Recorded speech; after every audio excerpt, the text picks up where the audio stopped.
Diberi pinjaman kehidupan itu merupakan sebuah kesempatan bagi kita untuk terus menempa diri, meningkatkan kedewasaan. Karena Allah menyatakan di Quran, tidaklah aku memanjangkan umurmu kecuali untuk berfikir. Jadi kata Quran, panjang umur itu tujuannya adalah agar kita bisa berfikir. Apa artinya berfikir?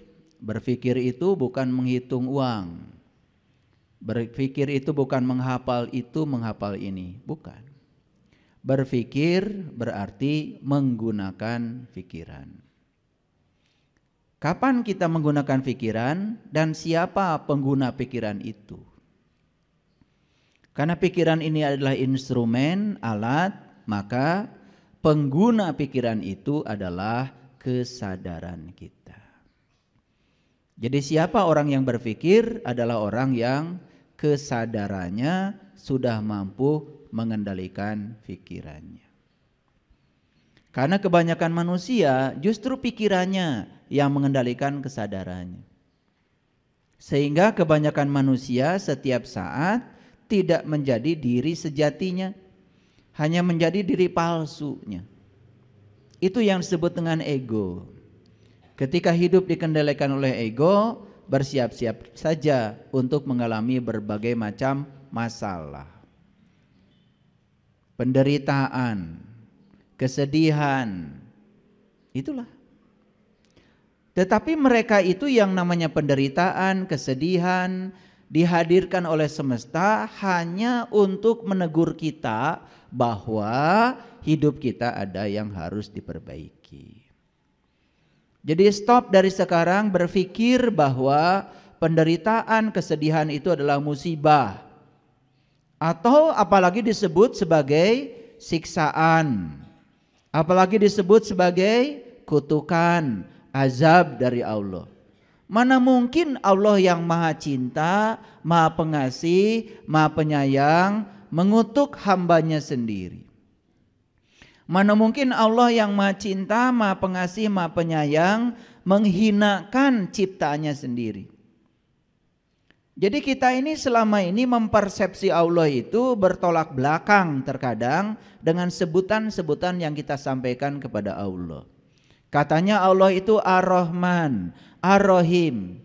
Tapi di sisi lain kita masih mempersepsi seakan-akan Allah itu baik kepada kita kalau kita baik kepadanya. Dan Allah itu jahat dan tidak baik kepada kita, menghukum kita, mengazab kita kalau kita tidak baik kepadanya. Konsepsi tentang Allah yang semacam itu adalah menghinakan Allah sendiri. Allah itu tidak punya sifat seperti itu. Dia baik kepada kita bukan karena kebaikan kita. Dan kalau kita mendapatkan segala kehidupan yang menderitakan diri kita, itu pun bukan dari Allah. Itu adalah alarm, peringatan, akibat yang ditimbulkan oleh tindakan kita sendiri. Sederhana saja.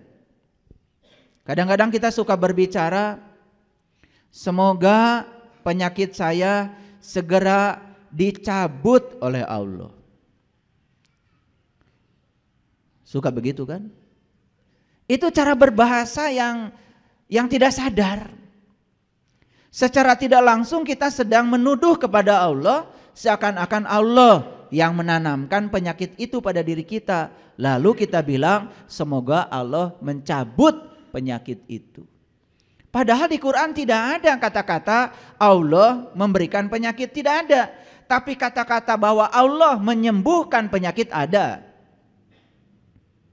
Fa iza maridtu fahuwa yasfin. Apabila kamu sakit, aku yang menyembuhkan. Ada ayatnya. Tetapi sakit itu bukan dari Allah. Sakit itu dari perbuatanmu sendiri. Nah, segitu cinta kasihnya Allah yang luar biasa, kamu saja yang membuat penyakit, Allah yang menyembuhkannya.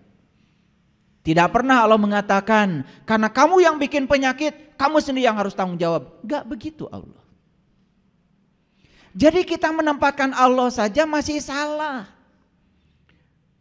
Persepsi kita tentang Allah masih keliru. Itu yang dikatakan Allah dalam hadis kursi, aku bergantung sangkaan kamu. Jadi Allah itu menyatakan dirinya sebagai Rob. Rob itu adalah kehadiran, keberadaan.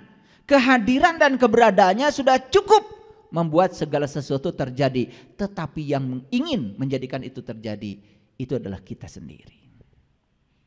Jadi kun fayakunnya Allah itu adalah beliau hadir sebagai fasilitator untuk membuat segala sesuatu terjadi. Tapi yang ingin segala sesuatu terjadi itu adalah kita sendiri. Kita sang kreatornya, kita sang penciptanya. Allah itu hanya mengikuti apa yang kita pikirkan, yang kita rasakan, yang kita bicarakan, yang kita lakukan berulang-ulang. Itu yang namanya doa. Pahami itu. Kalau ingin hidup menakjubkan, pahami itu. Makanya kita harus keluar dari zona nyaman kita, keluar dari kampung kita. Makanya di Quran surat An-Nisa ayat 66 Allah mengatakan, bunuhlah dirimu, keluar kamu dari kampungmu. Itu perintah. Dan jika kamu melaksanakan itu, maka itu lebih baik bagi kamu dan akan menguatkan imanmu. Itu Quran. Apa yang harus kita bunuh? Bunuh ego kita, bunuh diri palsu kita. Karena selama ini kita hidup dikendalikan oleh ego, diri palsu kita. Itu yang bernama pikiran. Pikiran mana yang disebut dengan ego? Pikiran yang belum tersentuh oleh cahaya ilahi. Saya pastikan ya, setiap pikiran yang belum diterangi oleh cahaya ilahi, belum ketemu nur ala nur, belum ketemu matahari ruhani dalam dirinya, itu yang disebut dengan pikiran gelap. Dan itu yang selama ini mengendalikan kita, cuman kita tidak sadar. Oleh karena itu hari ini saya akan memberikan hadiah buat kita semua. Saya akan membuka rahasia berserah diri. Karena selama ini kita cuma bicara, ayo kita berserah diri, ayo kita berserah diri. Caranya seperti apa sih berserah diri itu? Sama seperti kita disuruh untuk ingat kepada Allah. Malah nyebut-nyebut nama Allah. Padahal ingat dan menyebut itu berbeda. Menyebut itu di sini pakai mulut. Ingat itu kan di batin kita. Dan setiap kita menyebut, kita mengklaim seakan-akan kita sudah ingat kepada Allah. Itulah sesungguhnya kita selama ini, gak jelas. Disuruh tobat malah minta ampun. Malah tobat itu bahasa Arab, artinya kembali. Kembali kamu pada jati dirimu. Tobat dan minta ampun itu sesuatu yang berbeda. Kalau kita sudah kembali kepada Allah, ya Allah akan mengampuni. Otomatis. Bahkan Allah mengatakan, Inna fatahna laka fatham mubina liyaghfira lakallah ma taqaddama min dambika wa ma ta'akhkhar. Hari ini kamu terbuka kembali penglihatanmu sehingga kamu bisa melihat jati dirimu, kembali kepada Allah. Maka aku ampunkan bahkan dosamu yang lalu, termasuk juga dosamu yang akan datang. Begitu kata Allah dalam Al-Quran. Kita terlalu puas mengaku pedoman hidupmu apa? Quran. Pedoman hidupmu Quran dan hadis. Tapi dua-duanya tidak kita pahami. Tidak kita pedomani. Hanya dibaca berulang-ulang. Dan kita menganggap kalau sudah membaca berulang-ulang, seakan-akan kita sudah soleh. Padahal membaca itu baru tahap awal untuk memahami. Dan kalau kita membaca, kemudian kita tidak dapat petunjuk apa-apa dari yang kita baca, berarti kita melanggar ayat zalikal kitab la raiba fi hudan lil muttaqin. Jadi kalau kita tidak dapat petunjuk ketika kita baca kitab suci, berarti kita belum tahu apa itu takwa yang sebenarnya.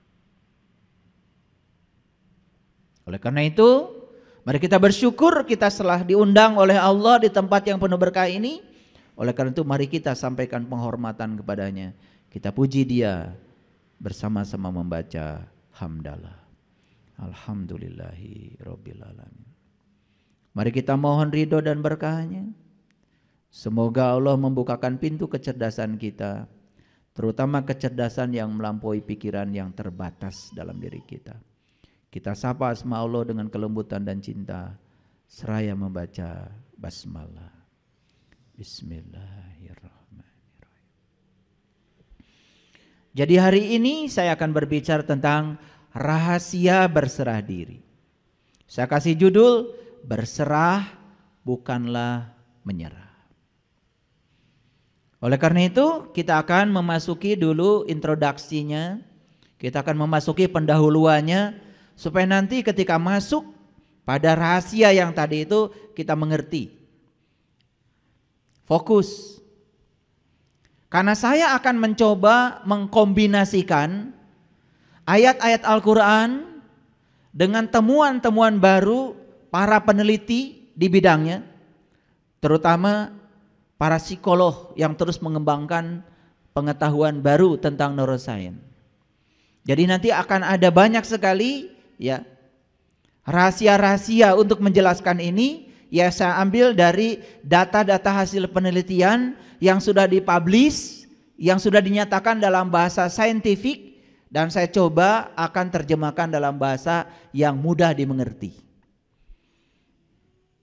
Jadi setiap hari saya ini punya langganan jurnal dan saya berbayar.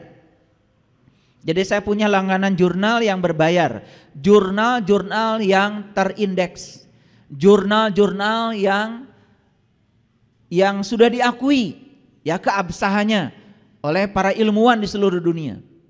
Jadi saya tidak pernah baca artikel hoax. Saya tidak pernah baca artikel-artikel yang dikirim oleh orang sembarangan yang gak jelas sumbernya, lalu kita percaya. Saya tidak pernah baca yang gitu. Dan kalau ingin baca jurnal-jurnal yang terakreditasi, terindeks, yang diakui keabsahannya oleh para ilmuwan di seluruh dunia, ya harus berlangganan, berbayar. Itu hukum alam. Segala sesuatu yang bermutu ya pasti berbayar. Jadi jangan ingin gratisan, karena gratis itu melanggar hukum alam. Kalau ingin bajunya murah, ya siap-siap saja. Setiap pakai baju itu garuk-garuk. Kalau ingin bajunya nyaman, ya tentu saja keluarkan uang lebih banyak sedikit. Jangan berpikir mahal, berpikir kebeli, pasti bisa kebeli. Kalau berpikir mahal, ya sudah. Kata mahal itu sendiri sudah menghalangi rezeki datang. Makanya ketika kalian pergi ke toko sepatu, lihat sepatu mahal, kemudian kalian bilang, mahal, seumur hidup gak akan bisa pakai sepatu itu. Tapi kalau berkata, pasti saya akan pakai, akan ada rezekinya. Jadi itu yang disebut dengan like attracts like, hukum tarik menarik. Jadi sebetulnya yang membatasi rezeki kita adalah pikiran kita, kata-kata kita sendiri. Hati-hati itu. Itu yang menyebabkan hidup kita tidak menakjubkan. Karena kita berfokus pada kekuatan negatif pada diri kita. Tidak berfokus pada kekuatan positif yang ada pada diri kita. Yang disebut dengan cinta. Jadi cinta itu lebih luas lagi. Bukan sekedar rasa perasaan kepada sesama. Tapi cinta yang lebih besar lagi adalah kekuatan positif yang Allah berikan pada setiap manusia. Dan siapa yang bisa menggunakan kekuatan itu, maka hidupnya akan menakjubkan. Dan siapa yang tidak bisa menggunakan kekuatan itu, hidupnya akan penuh dengan penderitaan. Hanya itu saja. Ini bahasanya bahasa sains. Oleh karena itu, tolong fokus.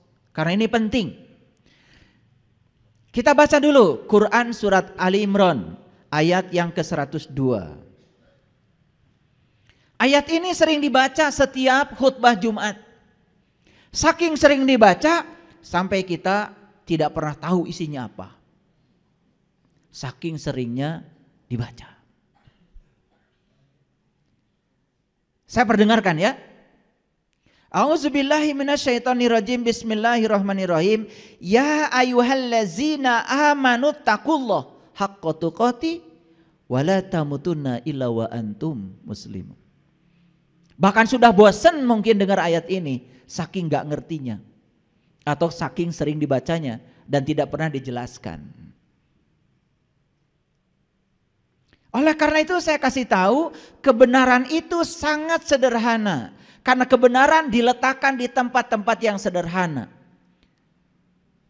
Kalau ada orang yang bercerita kebenaran ruwet, itu berarti bukan kebenaran. Karena ciri kebenaran itu sederhana. Saya masih ingat kata-kata Einstein dalam bukunya, sains itu adalah pemurnian pola pikir sehari-hari. Jadi sebetulnya apa yang sehari-hari kita dengar, kita lihat dimurnikan dalam bentuk logika yang murni dan jujur, itu menjadi sains.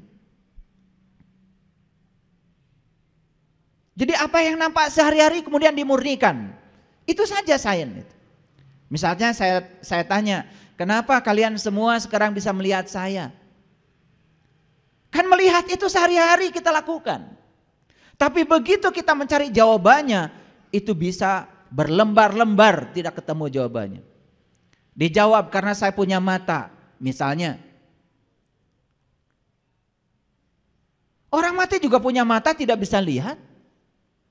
Sehingga jawaban yang pertama hancur. Tidak memiliki lagi kekuatan. Betul?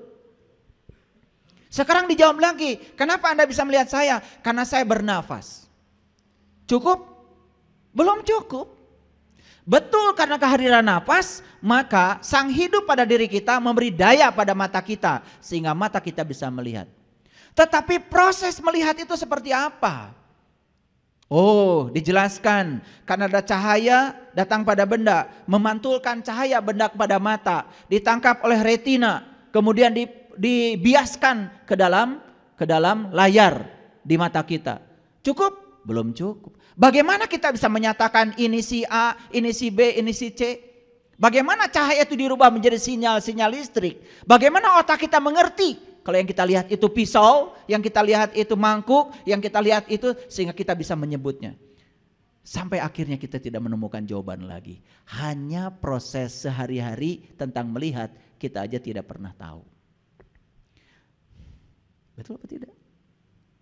Kenapa kita tidak sampai di situ? Ya karena kita memang tidak pernah peduli terhadap semua itu. Belum lagi, kenapa kita bisa merasakan geli? Ayo. Nanti kalau ditelusuri jawabannya, nggak akan ketemu. Kenapa kita bisa membedakan ini panas, ini dingin? Gimana saraf kita secerdas itu? Sehari-hari kita cuman panas, menitiis, cuman gitu aja. Tapi mengapa kita bisa merasakan panas dan dingin? Bagaimana sel-sel saraf kita bisa membedakan itu? Pernah bertanya? Itulah. Semuanya abai. Akibatnya kita ya gitu-gitu aja kesadarannya, tidak meningkat dari waktu ke waktu. Sama seperti saya bacakan ayat ini. Ayo kita dengarkan. Ya ayyuhallazina amanu. Stop sampai situ dulu. Hai orang-orang yang beriman. Kalau orang yang sadar ketika begitu mendengar itu, hai orang-orang yang beriman, dia pasti berpikir, siapa yang dihaikan? Saya atau bukan? Jangan ngaku-ngaku dulu. Jangan ngaku-ngaku dulu. Kita terlalu biasa ngaku-ngaku barijeng tadi aku. Begitu di Quran ada kata-kata, hai orang-orang yang beriman, langsung saja serempak semasjid peserta Jumatan mengatakan saya. Begitu? Itu yang disebut dengan rarasaan. Bukan rasa. Rasa dan rarasaan itu beda. Rasa dengan perasaan itu berbeda. Perasaan itu hanya pengakuan saja. Sedangkan rasa itu kebenaran. Coba kalau ditanya, matahari terbit dari mana? Dari timur. Terbenam di sebelah mana? Di barat. Perasaan atau rasa itu? Perasaan atau rasa? Tuh. Membedakannya gitu aja kalian belum tahu. Itu hanya perasaan kita saja. Kan matahari mah cicing. Kecuali matahari itu pagi-pagi nongol. Terus yang matahari itu kemana-mana. Cicing. Matahari itu adalah pusat tata surya. Yang bergerak itu bumi kita. Bumi kita tuh bergerak. Di samping dia berevolusi, dia juga berotasi. Dia tuh berotasi gini sambil berevolusi. Nah, bergerak di sumber rotasinya namanya rotasi. Mengelilingi sumber rotasi matahari itu namanya berevolusi. Kartos?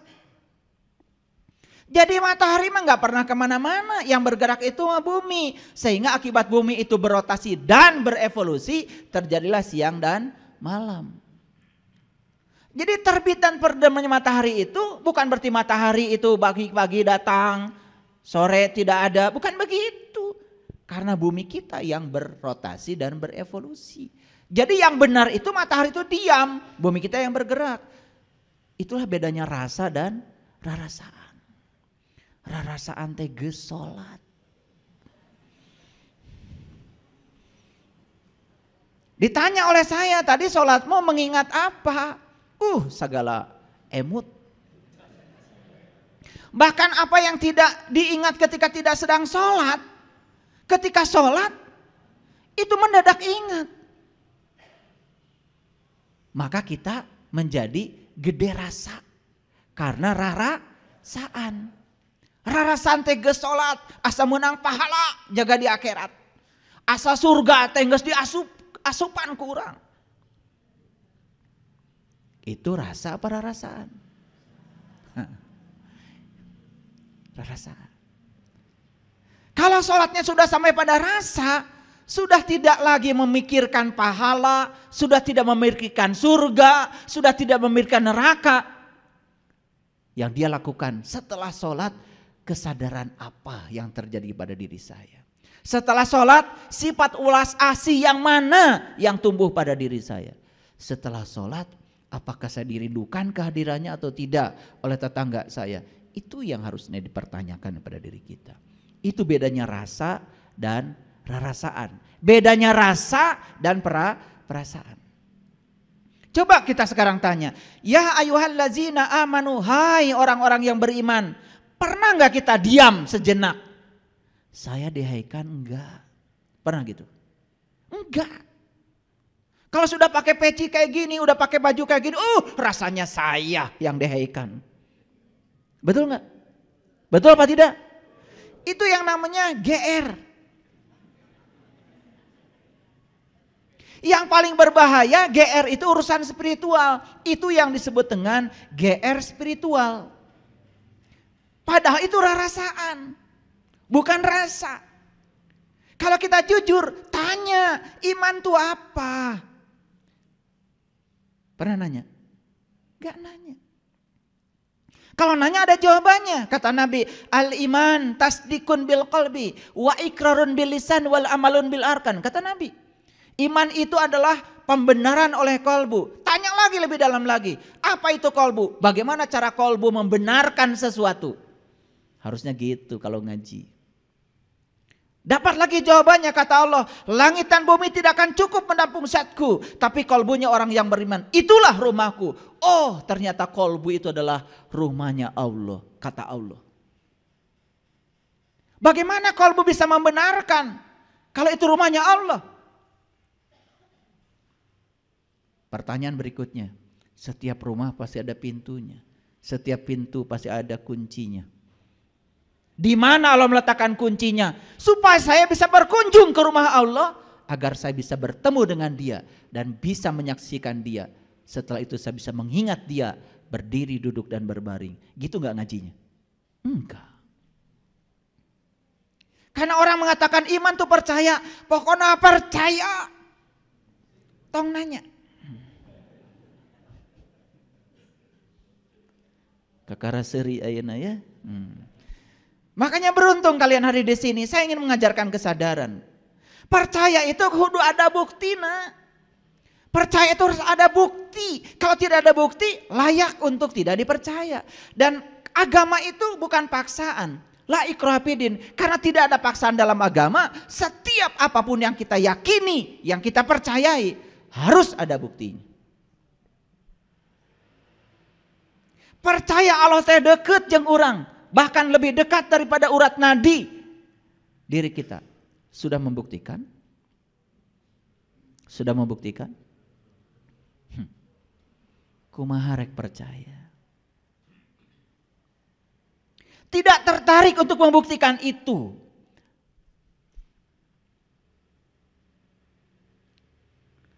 Jadi kalau kolbu itu sudah bisa membenarkan, maka lisan kita jadi benar. Lisan kita jadi benar.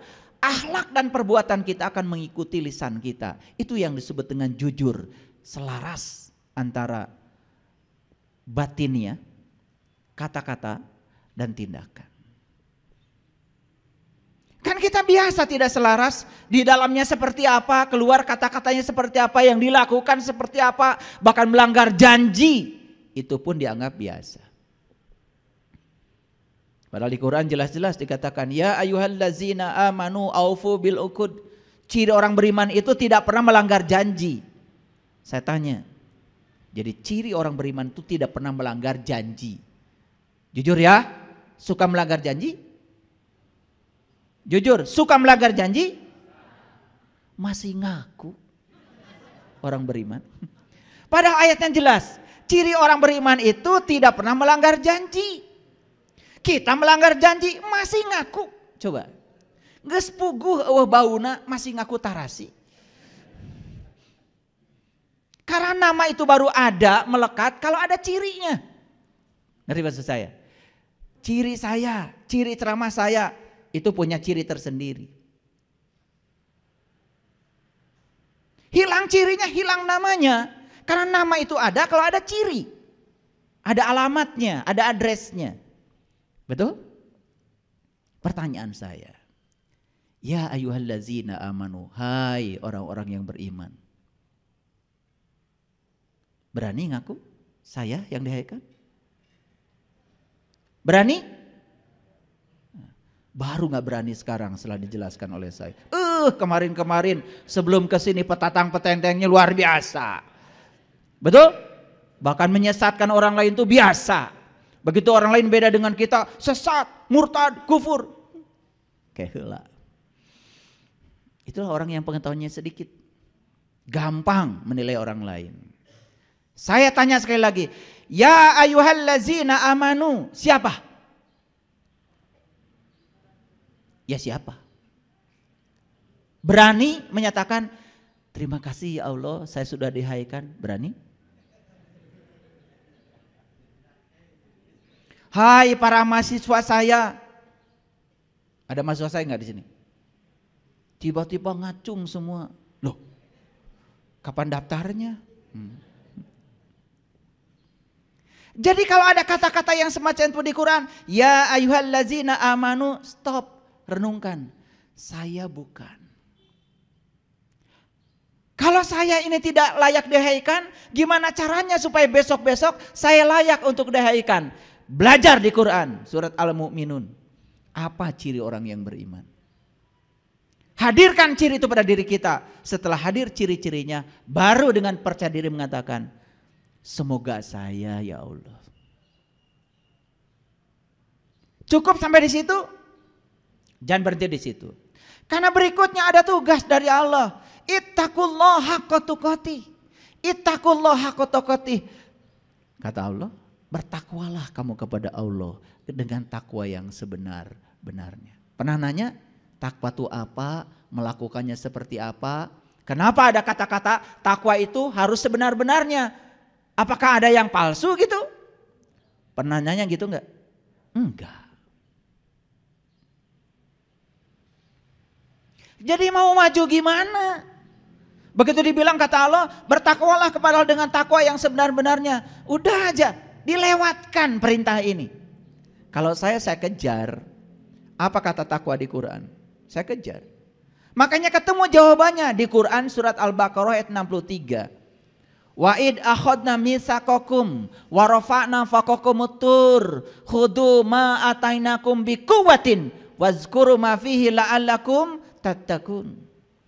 Jadi takwa itu sebuah prosedur. Pertama mengambil janji, yang kedua diangkat kesadarannya, yang ketiga ditunjukkan oleh Allah di puncak kesadarannya. Allah menunjukkan diri di puncak kesadarannya.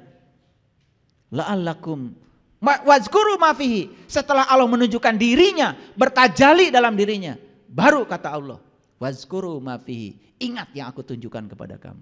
La'allakum tattaqun. Baru kamu jadi orang yang bertakwa. Jadi takwa itu prosedur.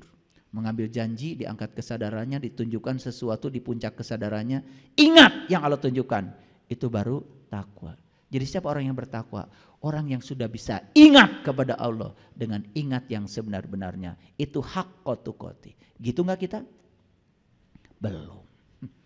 Belum semua. Setelah dibahas gini baru sadar. Oh ternyata saya ini belum tahu. Tapi sekarang saya tahu kalau saya belum tahu. Alhamdulillah. Can nyaho. Tapi geus nyaho yen urang teh can nyaho. Bagus. Daripada terus menerus menjadi orang yang tidak tahu, tapi kita tidak tahu bahwa kita tidak tahu. Yang lucu banyak orang yang menganjurkan kepada kita harus bertakwa. Bari jeung teu dijelaskeun da manehna ge teu nyaho. Betul apa tidak? Banyak apa sedikit yang kayak gitu? Banyak sekali. Pakai sekali dong. Gak usah pakai 2 kali, sekali aja. Ya ayyuhallazina amanu ittaqullaha haqqa tuqatih. Jadi kalau begitu saya mau nanya, pintar apa tidak? Yang bisa takwa itu orang beriman atau orang yang mengaku beriman? Yang beriman. Dan tidak mungkin Allah tiba-tiba menyuruh seseorang sesuatu yang tidak dia lakukan. Misalkan ginilah, saya sederhana aja. Saya nyuruh nembok, pasti dong tukang tembok. Gak mungkin saya nyuruh nembok ibu-ibu sebelah sini, gak mungkin. Salah saya memberikan perintah. Sekelas saya aja ngasih perintah pasti mikir dulu. Kalau saya mau ngecat gedung, saya cari tukang cat dong. Betul gak? Gitu. Kalau saya mau nyuruh anak saya diajarkan baca tulis Quran, saya cari guru yang bisa baca tulis Quran. Pasti gak cari tukang tembok dong. Paham? Sekelasnya Allah nyuruh kita bertakwa, pasti itu ada pesannya. Makanya yang disuruh bertakwa di ayat ini siapa? Hanya orang beriman. Karena hanya orang berimanlah yang bisa menjalankan takwa. Masuk akal? Nah kenapa kita selama ini tidak bisa menjalankan takwa? Karena belum beriman. Ngaku-ngaku doang. Supaya pengakuannya diakui udah pakai dandan macam-macam. Itu makanya ada lagu Pak Haji sorban palid. Da palid sorban oge. Pak Haji sorban palid itu orang yang sudah haji, tetapi sesungguhnya dia tuh tidak tahu apa esensinya haji. Berkunjung ke Baitullah, tetapi tidak tahu siapa yang harus dikunjungi. Palid dah sorbana. Orang tua kita mau ngasih pelajaran tuh luar biasa. Ya. Nah palid itu bahasa Arabnya mabur. Paham ya? Ya? Udah stop dulu sampai situ. Karena ini kajiannya rahasia berserah diri dulu. Tapi tangkap dulu maksud saya. Siapa yang bisa bertakwa? Jawab dulu. Orang beriman. Apakah orang yang mau beriman bisa melakukan laku takwa? Gak akan bisa. Laku takwa itu spesial. Spesial. Karena kalau tadi saya jelaskan yang namanya takwa itu mengambil janji, diangkat kesadarannya, ditunjukkan sesuatu di kesadarannya. Allah bertajali seperti bertajalinya kepada Nabi Musa. Falamma tajalla rabbuhu lil jabal. Ketika aku bertajali di puncak kesadarannya Musa. Lalu Musa tersungkur dan mengatakan qala subhanaka tubtu ilaika wa ana awwalul mu'minin. Itulah awalnya imannya Musa. Kapan kalian mau bertajali kepada dia? Kapan mengawali iman? Tiba-tiba ngaku-ngaku sudah menjalankan takwa. Karena takwa itu sangat spesial. Tapi selama ini dengar kata-kata itu? Kita hanya menjalankan apa yang didengar kata orang. Yang penting sudah pakai baju takwa, langsung petantang petenteng jadi orang yang bertakwa. Nanti buka Quran surat Al-Baqarah ayat 63 ya, sampai di rumah. Nah, pertama syaratnya harus iman, yang kedua kalau dia bisa menjalankan laku takwa, hadiahnya apa? La tamutunna illa wa antum muslimun. Makanya kamu akan menjadi seorang muslim. Bahkan menjadi seorang muslim itu menjadi syarat mati. Kata Allah, janganlah kau mati kecuali kamu harus sudah menjadi muslim. Sayang sekali, muslim itu didangkalkan oleh kita hanya sebatas sebutan buat orang yang mengaku beragama tertentu. Padahal itu tingkatan tertinggi yang harus dicapai. Iman saja belum, takwa saja yang nggak ngerti, tiba-tiba menyatakan diri sebagai muslim. Aneh apa tidak? Aneh? Aneh. Padahal ayat ini berstruktur, sangat saintifik. Iman dulu yang benar, lakukan takwa secara terus menerus. Hadiahnya adalah kamu menjadi seorang muslim. Kalau hanya mengaku beragama tertentu, mudah apa susah? Mudah. Ditanya sama Pak RT waktu bikin KTP. Ibu teh jenengan saha? Idah. Semoga nggak ada di sini ya. Alamat di mana? Kampung ieu RT sabaraha RW sabaraha. Punten ibu, agama Islam Pak RT. Langsung jadi muslim? Menurut siapa? Menurut Pak RT. Itu yang sering kita tidak sadari. Apakah kita muslim menurut Allah? Pernah gak nanya gitu? Ya Allah, kata Pak RT saya muslim. Apakah kata engkau juga muslim? Pernah nanya gitu? Gak pernah. Kalau saya dari kecil saya nanya. Makanya kita sekarang sangat senang dengan istilah muslim non muslim. Dan kita mengatakan muslim siapa saja yang mengaku. Non muslim siapa saja yang tidak mengaku. Hanya sebatas itu. Padahal bagi saya muslim non muslim itu tidak sekedar itu. Bagi saya muslim siapapun keyakinannya, apapun jalan hidupnya, kalau dia sudah bisa berserah diri secara total kepada Allah, bagi saya itulah muslim. Dan siapapun yang belum bisa berserah diri kepada Allah, malah ngatur-ngatur Allah supaya Allah ngikutin keinginan kahayang manehna, bagi saya mah itu bukan. Bagi saya ya, jangan ikut-ikutan saya. Bagi saya ketemu dengan sahabat-sahabat saya, mohon maaf, akhlaknya lebih bagus. Dititipin uang tidak pernah korupsi, sepeser juga tidak pernah. Keyakinannya berbeda dengan saya. Hidupnya lebih bahagia, berkelimpahan bahkan hidupnya. Bagi saya, jangan-jangan dia, bagi saya itu adalah muslim. Tiap hari menebarkan kebencian terus saja. Menebarkan hoax, fitnah. Beda dikit orang lain dihujat. Hidupnya penuh dengan penderitaan. Jangan-jangan bagi saya nih, kayaknya bukan. Maaf ya. Maaf. Ini supaya kita jujur pada diri kita sendiri. Coba kita perhatikan. Kenapa syarat mati harus menjadi muslim? Kalau syarat mati mengaku beragama tertentu sangat mudah. Padahal urutannya iman saja belum dicapai. Takwa saja tidak tahu. Apalagi menjadi seorang yang berserah diri.